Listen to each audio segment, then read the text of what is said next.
Me llamo Adam. Antes era detective.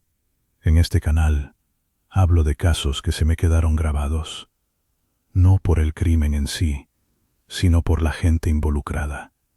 Esos que te hacen mirar una calle tranquila, una casa normal, y preguntarte qué ocurre tras los muros cuando se apagan las luces. Este es uno de esos casos.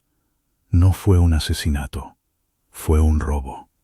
Pero lo que fue robado no tiene precio. Hoy voy a contarles un caso que persiguió a una pequeña comunidad suburbana durante casi una década. Es una historia sobre engaño, obsesión y un crimen que nadie vio venir hasta que fue demasiado tarde. Este es el tipo de caso que te hace cuestionar todo lo que crees saber sobre la gente que te rodea. En la primavera de 2005, un hombre llamado David Chen se mudó a una modesta casa de una sola planta en la calle Maple. La casa no tenía nada de especial. Era el tipo de lugar donde nunca pasaba nada interesante, o eso pensaban todos. Por lo que se decía, David parecía normal. Esa es la palabra que todos usaban. Normal. Tenía casi 40 años, era contable, se mantenía apartado, era educado, cortaba el césped. Era un fantasma a plena luz del día.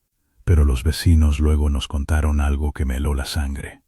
Él observaba, no la mirada casual hacia los vecinos. Esto era diferente.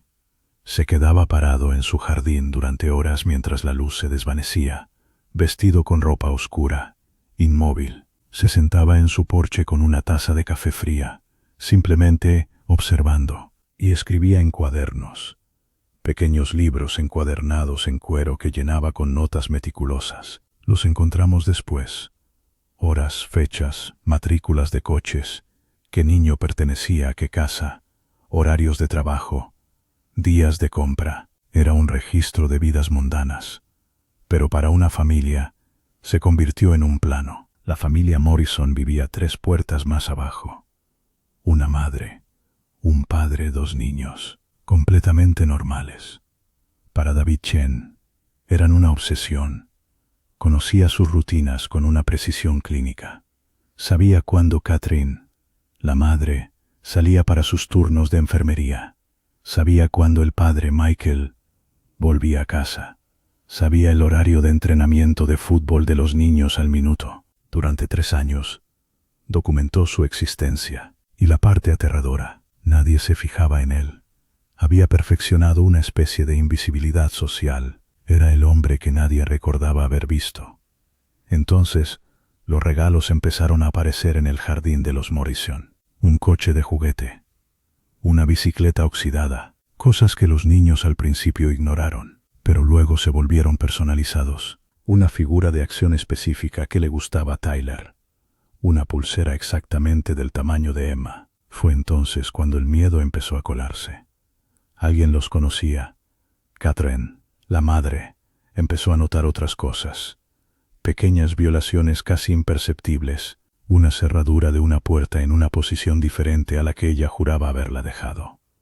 Una ventana del baño, cerrada y con seguro por la noche, abierta por la mañana. Un libro en una estantería, movido medio centímetro. Su joyero, cambiado de lugar en el tocador.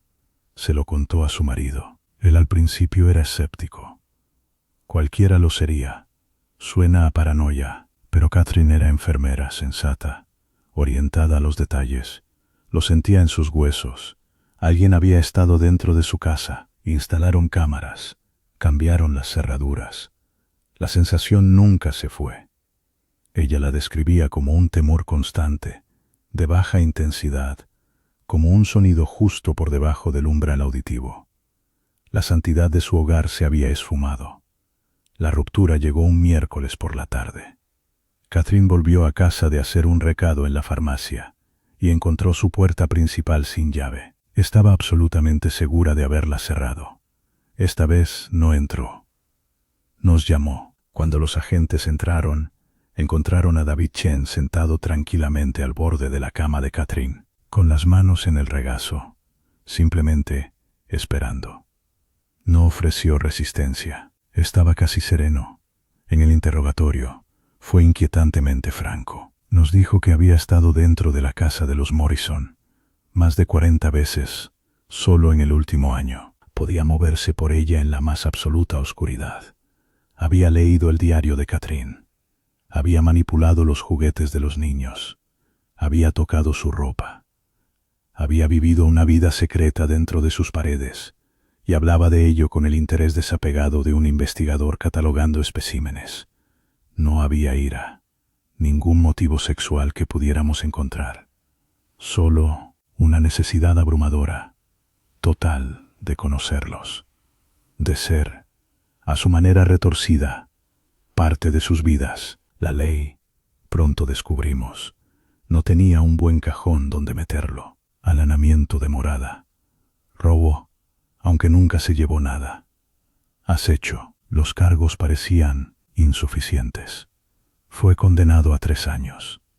3 años por desmantelar sistemáticamente la sensación de seguridad de una familia. Y ahí es donde comenzó el verdadero horror de este caso.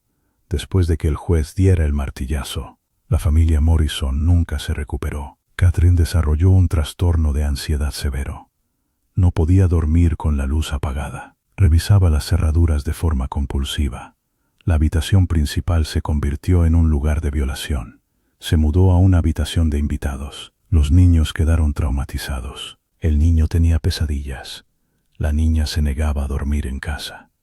La casa en sí se convirtió en una prisión de malos recuerdos. La vendieron con pérdidas, solo para escapar, y se mudaron a otro estado. Intentaron empezar de nuevo, pero ¿cómo reconstruyes unos cimientos que han sido erosionados bajo tus pies? David Chen cumplió su condena. Fue puesto en libertad. Lo último que supe es que se había mudado a otra ciudad, y ese es el pensamiento que me quita el sueño algunas noches. Está ahí fuera, en algún lugar, estará parado en otro porche, sosteniendo otro café frío, observando a otra familia. Habrá elegido nuevos sujetos para su estudio silencioso y obsesivo. El sistema lo castigó por los crímenes que cometió, pero nunca estuvo equipado para tratar la enfermedad que los impulsaba. Cruzó una línea legal cuando atravesó esa puerta, pero había cruzado una línea humana mucho antes, y nosotros nunca lo vimos. Este caso se me quedó grabado porque redefinió la violencia para mí. La violencia no siempre es un cuchillo o un arma. Puede ser una presencia donde debería haber ausencia. Puede ser el silencioso movimiento de una pertenencia en un tocador. Puede ser el robo absoluto, profundo, de la paz. La ley necesita una ventana rota, una puerta derribada. Para cuando vemos la evidencia, el daño ya está hecho de maneras que ningún tribunal puede reparar. Nos vemos en el próximo episodio.